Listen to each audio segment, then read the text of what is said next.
പുതിയ തന്ത്രങ്ങൾ മെനയുകയാണ് പാകിസ്ഥാൻ. ഇന്ത്യ പാകിസ്ഥാൻ യുദ്ധം ഹൈടെക്കായിട്ട് മാറിത്തീരുകയാണ്.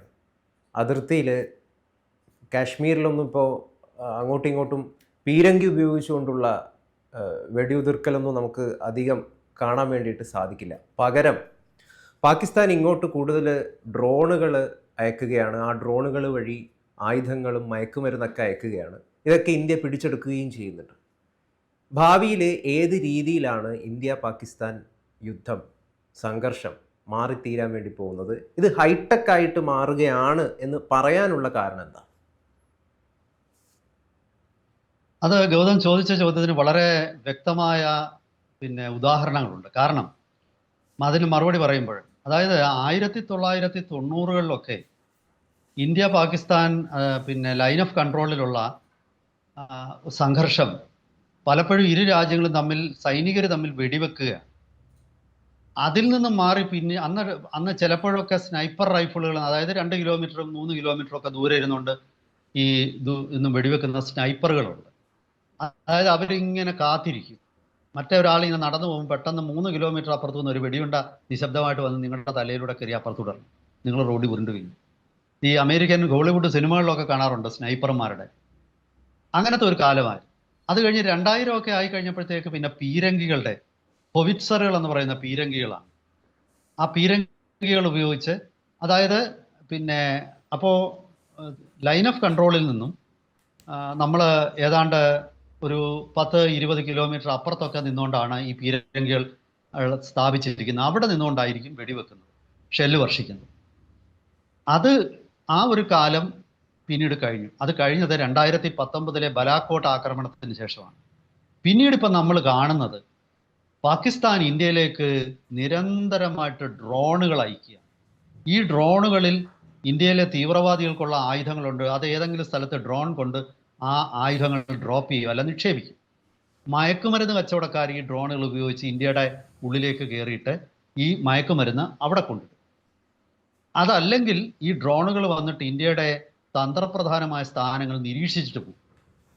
ഈ രീതിയിലേക്ക് ഡ്രോണുകൾ ഉപയോഗിച്ചുള്ള വലിയൊരു ആക്രമണം ഇന്ത്യക്കെതിരെ പാകിസ്ഥാൻ നടത്തിക്കൊണ്ടിരിക്കുന്നു. പക്ഷേ യഥാർത്ഥത്തിൽ പാകിസ്ഥാൻ കാണിച്ച ഒരു വലിയ മണ്ടത്തരമാണ്. കാരണം ഇപ്പം ഞാൻ അതിൻ്റെ ഏറ്റവും ഒടുവിലത്തെ ഉദാഹരണം, ഈ 2025 ഇന്ത്യ പാകിസ്ഥാനിൽ നിന്നും നമ്മുടെ അതിർത്തി കടന്ന്, അതുപോലെ പറയാൻ വിട്ടുപോയ ഒരു കാര്യമാണ്. അതായത് പണ്ട് കാശ്മീർ അതിർത്തിയിലായിരുന്നു ഇന്ത്യ പാകിസ്ഥാൻ സംഘർഷം. പക്ഷേ ഈ ഡ്രോൺ വന്നതിന് ശേഷം അത് കാശ്മീർ ഈ പാകിസ്ഥാനും POK അതിർത്തിയിൽ നിന്ന് മാറിയിട്ട് രാജസ്ഥാൻ പഞ്ചാബ് അതിർത്തികളിലൂടെയാണ് ഈ ഡ്രോൺ വരുന്നത്. കാരണമുണ്ട്, ഈ കാടും മലയും അങ്ങനെ താഴ്വാരങ്ങളും ഒക്കെ ഉള്ള കാശ്മീർ അതിർത്തിയിലൂടെ ഡ്രോൺ വന്നിട്ട് വലിയ കാര്യമില്ല. അത് കുറച്ചുകൂടെ കഴിയും, അത്രയും ദീർഘദൂരമായിട്ട് വരുന്ന ഡ്രോണുകളൊക്കെ വരാൻ വേണ്ടിയിട്ട്. അപ്പോൾ ഇപ്പോൾ സമതല ഭൂമിയായ കാശ്മീരും രാജസ്ഥാനും ഒക്കെയാണ് ഈ ഡ്രോണുകൾക്ക് വരാനും സൗകര്യം, അവയ്ക്ക് ആയുധങ്ങൾ നിക്ഷേപിക്കാനും.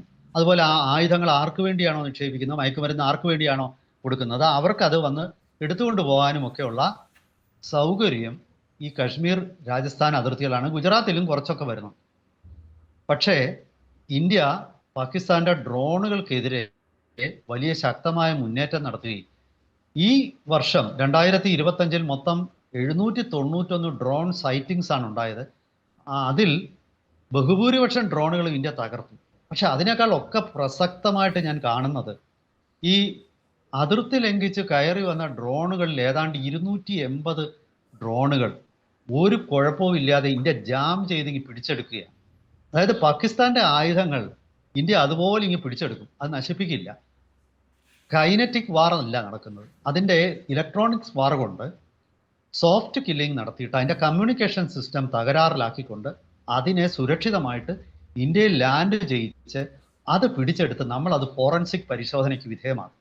അതായത് അത് എവിടെ നിന്നാണ് സ്റ്റാർട്ട് ചെയ്തത്, അതിൽ എന്തൊക്കെ ആയുധങ്ങളാണുള്ളത്, അതിൻ്റെ കമ്മ്യൂണിക്കേഷൻ സിസ്റ്റം എങ്ങനെയാണ്, സോഫ്റ്റ്വെയർ എങ്ങനെയാണ്, ഇതെല്ലാം വളരെ കൃത്യമായിട്ട് മനസ്സിലാക്കിയിട്ട് ഈ അറിവാണ് യഥാർത്ഥത്തിൽ 2020 ശേഷം പാകിസ്ഥാനെതിരെ നമ്മൾ നടത്തിയ സോഫ്റ്റ് കില്ലിങ്സ്, അതായത് ഇലക്ട്രോണിക്സ് വാർഫെയറിലൂടെ നമ്മൾ ഈ ഡ്രോണുകളൊന്നും പാകിസ്ഥാനിൽ ഉണ്ടാക്കുന്നതല്ല, ബഹുഭൂരിപക്ഷം ചൈന, തുർക്കി, ഇങ്ങനെ 2 രാജ്യങ്ങളിൽ നിന്നാണ്. അപ്പോൾ ഇത് നമ്മൾ പിടിച്ചെടുത്തിട്ട് ഇതിൻ്റെ ടെക്നോളജി മുഴുവൻ നമ്മൾ മനസ്സിലാക്കുകയും ഇവരുടെ പിന്നെ സിസ്റ്റത്തിനെ എങ്ങനെ അട്ടിമറിക്കാമെന്ന് കൃത്യമായിട്ട് മനസ്സിലാക്കുകയും ചെയ്യും. ആ അറിവാണ് നമ്മളെ സംബന്ധിച്ച് 2025 ഓപ്പറേഷൻ സിന്ദൂറിൽ പാകിസ്ഥാൻ ഡ്രോണുകളെ നിഷ്പ്രഭമാക്കി. ഏതാണ്ട് 600ഓളം ഡ്രോണുകൾ അതിർത്തിയിൽ വെച്ച് തന്നെ നിസ്സാരമായിട്ട് തകർത്ത് കളഞ്ഞു.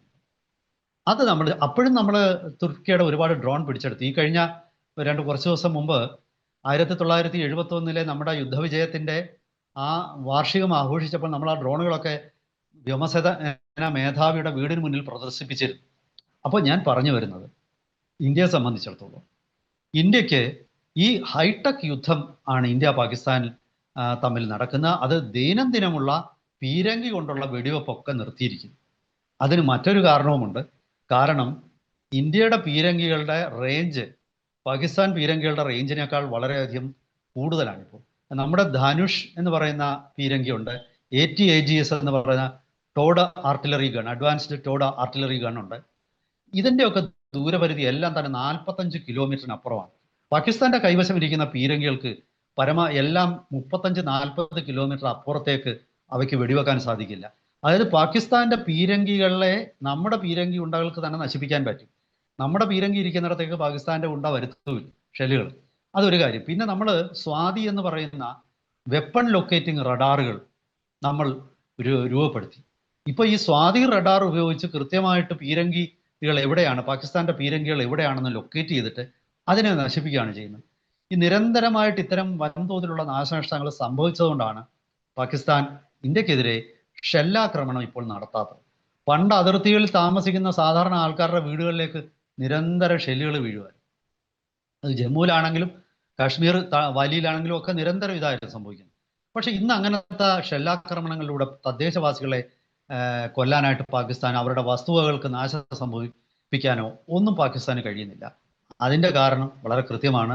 കാരണം സ്വാതി വെപ്പൺ ലൊക്കേറ്റിംഗ് റഡാറുകളും അതുപോലെ നമ്മുടെ ലോങ് ഡിസ്റ്റൻസ് ഹൊവിറ്റ്സറുകളും ഒക്കെ തന്നെ നമുക്ക് ഒരു മേൽക്കൈ നൽകിയിരിക്കുന്നത്. അപ്പോഴാണ് പാകിസ്ഥാൻ തന്ത്രം ഒന്ന് മാറ്റിപ്പിടിച്ച് അവർ ഡ്രോണുകളിലേക്ക് വന്ന്. പക്ഷേ ഈ ഡ്രോൺ വന്നപ്പോഴും ഇന്ത്യയുടെ ആൻറ്റി ഡ്രോൺ സിസ്റ്റം ഒക്കെ വളരെ വളരെ വെൽ എസ്റ്റാബ്ലിഷ്ഡ് ആയി. നമുക്ക് പിന്നെ മൾട്ടി ലെയർഡ് ആയിട്ടുള്ള ഒരു ആൻറ്റി ഡ്രോൺ സിസ്റ്റമാണ്. അതാണ് S-400, ഒരു ഏറ്റവും ഔട്ടർ റിങ്ങിലെ S-400, അതിനുശേഷം വരുന്ന ബറാക്ക്, അതിനുശേഷം ആകാശ്. പിന്നെ അതും കഴിഞ്ഞിട്ടുണ്ടെങ്കിൽ നമ്മളെ സംബന്ധിച്ചിടത്തോളം നമുക്ക് നമ്മുടെ റൈഫിളുകൾ തന്നെ മാറ്റിയിട്ട് ആൻറ്റി എയർക്രാഫ്റ്റ് ഗണ്ണുകളും റൈഫിളും ഒക്കെ നമ്മൾ അതിൻ്റെ പിന്നെ എന്താണ് അതിൻ്റെ ഒരു ടെക്നോളജി ഒന്ന് മാറ്റിയിട്ട് അത് ഡ്രോണുകളെ നേരിടാൻ പറ്റുന്ന രീതിയിലാക്കി. ഇപ്പം ആ ഡ്രോണുകളെ നശിപ്പിക്കുന്ന ആൻറ്റി ഡ്രോണുകൾ വരെ ഇപ്പം നമ്മൾ വിന്യസിച്ചിരിക്കുകയാണ്. അപ്പം ചുരുക്കി പറഞ്ഞാൽ ഇന്ത്യ പാകിസ്ഥാൻ യുദ്ധം ഇനി ഒരിക്കലും പഴയതുപോലെ പട്ടാളക്കാർ AK-47 നടന്നു കയറി അങ്ങോട്ട് പോയിട്ടല്ല. ആ കാലം കഴിഞ്ഞു. ഇപ്പം മുഴുവൻ സ്പൂഫിംഗ് ആണ്.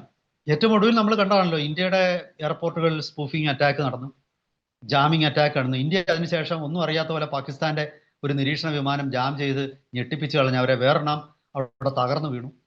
ഇങ്ങനെയുള്ള ഇലക്ട്രോണിക്സ് വാർഫെയറിന്റെ കാലത്തിലേക്ക് ഇന്ത്യ പാകിസ്ഥാൻ സംഘർഷം നീങ്ങി ഇന്ത്യക്ക് വളരെ കൃത്യമായ ഒരു മേൽക്കൈ വന്നു. കാരണം പാകിസ്ഥാനെ സംബന്ധിച്ചിടത്തോളം ഇങ്ങനെ ഒരു ഇൻഡസ്ട്രിയൽ ബേസ് പാകിസ്ഥാനില്ല. ഇപ്പം പാകിസ്ഥാൻ ഏറ്റവും ഒടുവിലുള്ള ഏറ്റവും വലിയൊരു വിഷമം എന്ന് പറയുന്നത് ഇന്ത്യയുടെ സ്വകാര്യ കമ്പനികൾ, 100-ലധികം സ്വകാര്യ കമ്പനികൾ ഇപ്പോൾ ഡ്രോണുകളും മിസൈലുകളും ഒക്കെ ഉണ്ടാക്കുന്നുണ്ട്. അതുപോലെ ഇന്ത്യയുടെ ടെക്നോളജി മാറിയിട്ട് ഇപ്പം ഇന്നലെ നമ്മളത് ചർച്ച ചെയ്തതാണ്. ഈ കഴിഞ്ഞ 2 ദിവസത്തിന് മുമ്പ് നമ്മൾ റാംജെറ്റ് ഉപയോഗിക്കുന്ന പിന്നെ റാംജെറ്റ് എഞ്ചിൻ ഉപയോഗിക്കുന്ന പീരങ്കി ഷെല്ലുകൾ ഉണ്ടാക്കി. അതുപോലെ തന്നെ നമ്മൾ പിനാക മൾട്ടി ബാരൽ റോക്കറ്റിൻ്റെ പരിധി 120 കിലോമീറ്റർ ആയിട്ട് വർദ്ധിപ്പിക്കാൻ നമുക്ക് കഴിഞ്ഞു. അങ്ങനെയുള്ള ഒരുപാട് അതായത് വലിയ മുതൽ മുടക്കാണ് സാങ്കേതിക വിദ്യയ്ക്ക് വേണ്ടിയിട്ട്. പാകിസ്ഥാനെ സംബന്ധിച്ചിടത്തോളം ഈ മുതൽ മുടക്കിന് അവർക്ക് തദ്ദേശീയമായിട്ട് ഇങ്ങനെ ഒരു ആവാസ വ്യവസ്ഥ, ആയുധ കമ്പനികളുടെ ഒരു ഇക്കോസിസ്റ്റം ഇല്ല. അത് പാകിസ്ഥാനെ സംബന്ധിച്ചിടത്തോളം ബുദ്ധിമുട്ടുണ്ടാക്കും. കാരണം വരും ദിവസങ്ങളിൽ നമ്മുടെ റോക്കറ്റുകളും അമ്മ്യൂണിഷനും ആംസും ഒക്കെ ഉണ്ടാക്കുന്നത് DRDOയും പിന്നെ അതുപോലെ നമ്മുടെ പിന്നെ പബ്ലിക് സെക്ടറിലുള്ള കമ്പനികളും മാത്രമല്ല, 100 കണക്കിന് ചെറിയ കമ്പനികൾ. ഞാനിപ്പോൾ പറയുകയാണെങ്കിൽ ഡ്രോൺ നിർമ്മാണ രംഗത്ത് Adani drones, Tata advanced defence limited, അല്ലെങ്കിൽ സോളാർ ഡിഫൻസ്, അത് പൂനെ ആസ്ഥാനമാക്കിയുള്ള വലിയൊരു കമ്പനിയാണ്. അങ്ങനെ നിരവധി കമ്പനികൾ, ഭാരത് ഫോർജ്, ഐഡിയ ഫോർജ്, അങ്ങനെ പിന്നെ നമ്മൾ നൂറുകണക്കിന് സ്റ്റാർട്ടപ്പുകൾ ഇന്ത്യയിൽ ഈ മേഖലയിൽ വന്നിരിക്കുകയാണ്. അതുപോലെ തന്നെ പാകിസ്ഥാൻ ഏറ്റവും ഭയക്കുന്നത് ഈ ഇന്ത്യയുടെ സ്വകാര്യ കമ്പനികൾ റോക്കറ്റ് സ്പേസ് ലോഞ്ചറുകൾ നിർമ്മിച്ചതാണ്. അപ്പം നമ്മൾ തന്നെ ചർച്ച ചെയ്തിട്ടുണ്ട് അത്. പിന്നെ അത്തരം കമ്പനികൾ വരുമ്പോഴേക്കും സ്വാഭാവികമായിട്ടും ഒരു വലിയ ഇക്കോസിസ്റ്റം രൂപപ്പെടുകയാണ്. അതായത് അമ്മ്യൂണിഷൻ നമുക്ക് തീരുന്നില്ല. നമ്മുടെ ആംസ് ആൻഡ് അമ്മ്യൂണിഷൻ നമുക്ക് ഏതാണ്ട് 91% ഇന്ത്യയുടെ അമ്മ്യൂണിഷൻ നമ്മൾ തന്നെയാണ് നിർമ്മിക്കുന്നത്. അപ്പൊ ചുരുക്കി പറഞ്ഞാൽ ഇന്ത്യയെ സംബന്ധിച്ചിടത്തോളം ഇന്ത്യയുടെ ആയുധ ശേഖരം, പടക്കോപ്പുകൾ, ഇതൊക്കെ വൻതോതിൽ വർദ്ധിക്കുന്നു. നമ്മുടെ യുദ്ധം തീർത്തും ഒരു ഹൈടെക് വാറാണ്. നമ്മുടെ യുദ്ധവിമാനങ്ങൾ ഇപ്പോൾ ക്രോസ് ചെയ്യുന്ന പോലുമില്ല. അതായത് ഇന്ത്യ ഇപ്പം വരുന്ന മാസങ്ങളിൽ 200 കിലോമീറ്റർ റേഞ്ചുള്ള അസ്ത്ര പരീക്ഷിക്കുകയാണ്. നമ്മൾ ഇന്നലെ കഴിഞ്ഞ ദിവസം ചർച്ച ചെയ്തതാണ്. ആ അസ്ത്ര 200 കിലോമീറ്റർ ദൂരെ വെച്ച് തന്നെ തകർക്കാൻ പറ്റുന്ന അസ്ത്ര മിസൈലുകൾ നമ്മൾ ഉണ്ടാക്കുക. അത് ചൈനയിൽ നിന്ന് 100 മിസൈൽ വാങ്ങിക്കുന്ന പോലെ അല്ല. പാകിസ്ഥാൻ ചൈനയിൽ നിന്ന് കുറച്ചൊരു 100-200 മിസൈൽ വാങ്ങിക്കുന്ന പോലെ ഇത് ഇവിടെ തന്നെ നിർമ്മിക്കുകയാണ്. അത് പിന്നെ പൊതുമേഖലയിൽ മാത്രമല്ല, സ്വകാര്യ കമ്പനികൾ നിർമ്മിക്കുകയാണ്. അത് ഒരു ഫാക്ടറി തകർത്തെന്നും വിചാരിച്ചൊന്നും ഒന്നും ചെയ്യാൻ പറ്റില്ല. കാരണം ഇന്ത്യയിൽ പല കമ്പനികളായിരിക്കും നിർമ്മിക്കുന്നത്. ഒരെണ്ണം ഹൈദരാബാദിൽ, ഒരെണ്ണം ബാംഗ്ലൂരിൽ, ഒരെണ്ണം പിന്നെ ചെന്നൈയിലെ, ഒരെണ്ണം ആൻഡമാനിൽ, അങ്ങനെയൊക്കെ ആയിരിക്കും, ഒഡീഷയിലൊക്കെ ആയിരിക്കും. ഇതെല്ലാം കൂടെ തകർക്കാൻ പാകിസ്ഥാന് പറ്റില്ല. അപ്പോൾ യുദ്ധത്തിൻ്റെ ഒരു നേച്ചർ, ഇന്ത്യ പാകിസ്ഥാൻ സംഘർഷത്തിൻ്റെ നേച്ചർ മാറിയിരിക്കുന്നു. ആ മാറിയ ഹൈടെക് യുദ്ധമാണ്. ഇനി വരാൻ പോകുന്നത് സാറ്റലൈറ്റ് വഴിയുള്ള യുദ്ധമായിരിക്കും. സ്പേസ് ബേസ്ഡ് വെപ്പൺസ് ആയിരിക്കും വരാൻ പോകുന്നത്. എന്തായാലും യുദ്ധത്തിൻ്റെ നേച്ചർ മാറിയതോടുകൂടി പാകിസ്ഥാനെ സംബന്ധിച്ചിടത്തോളം അവർക്ക് വലിയ ഒരു തിരിച്ചടിയാണ് വന്നിരിക്കുന്നത്. വരും ദിവസങ്ങളിൽ ഓപ്പറേഷൻ സിന്ദൂർ രണ്ടാമത്തേത് കഴിഞ്ഞ് മൂന്നാമത്തേത് എത്തുമ്പോഴേക്കും എനിക്ക് 100% ഉറപ്പുണ്ട് പാകിസ്ഥാൻ എന്ന രാജ്യത്തിന് യുദ്ധം പിന്നീട് പറ്റില്ല. ഇന്ത്യയുമായിട്ട് സമാധാനമേ പറ്റുള്ളൂ. ഇന്ത്യയുടെ ഒരേ ഒരു ശത്രുവായിട്ട് ചൈന മാറും. ഈ രണ്ട് രാജ്യങ്ങളായിരിക്കും ഇനി തന്ത്രപരമായ യുദ്ധങ്ങളിലും പരസ്പരം എല്ലാത്തരം സംഘർഷങ്ങളും നമ്മളും ചൈനയും തമ്മിലുമായിരിക്കും ഉണ്ടാകുന്നത്. പാകിസ്ഥാനും ബംഗ്ലാദേശ് പോട്ടെ, ഇപ്പം തന്നെ ഇല്ല, പാകിസ്ഥാൻ വെറും നോക്കുകുത്തിയായിരിക്കും. പാകിസ്ഥാനും പതുക്കെ ഇന്ത്യ പാകിസ്ഥാൻ സംഘർഷം, ഈ ശാക്തിക അസന്തുലിതാവസ്ഥയുടെ ഫലമായിട്ട് പാകിസ്ഥാൻ തിരിച്ചറിയുകയും പാകിസ്ഥാൻ അതിൽ നിന്ന് പിന്മാറുകയും ചെയ്യും എന്ന് തന്നെയാണ് ഞാൻ കരുതുന്നത്. അതിൻ്റെ ഒരു ത്രഷോൾഡിൽ എത്തി നിൽക്കുകയാണ് നമ്മൾ. അത് കുറച്ച് വർഷങ്ങളെ ബാക്കിയുള്ളൂ. 2030 ശേഷം നിങ്ങൾ നോക്കുക, ഇന്ത്യ പാകിസ്ഥാൻ സംഘർഷം വളരെ കുറയും. ഈ ശാക്തിക അസന്തുലിതാവസ്ഥ കാരണം പാകിസ്ഥാൻ ഇന്ത്യയുമായിട്ട് യുദ്ധത്തിന് വരില്ല. ഇന്ത്യ ഏതായാലും അവരുടെ ടെറിട്ടറി ഒന്നും കൈയടക്കാൻ പോകുന്നില്ല. കാരണം ഇന്ത്യയെ സംബന്ധിച്ച് അത് ആവശ്യമില്ല, ഒരു നഷ്ടമാണ്. ഒരു ദരിദ്രമായ ഒരു ജനവിഭാഗത്തെ ഇന്ത്യയിലേക്ക് കൂട്ടിച്ചേർക്കാൻ ഇന്ത്യ ആഗ്രഹിക്കുന്നില്ല.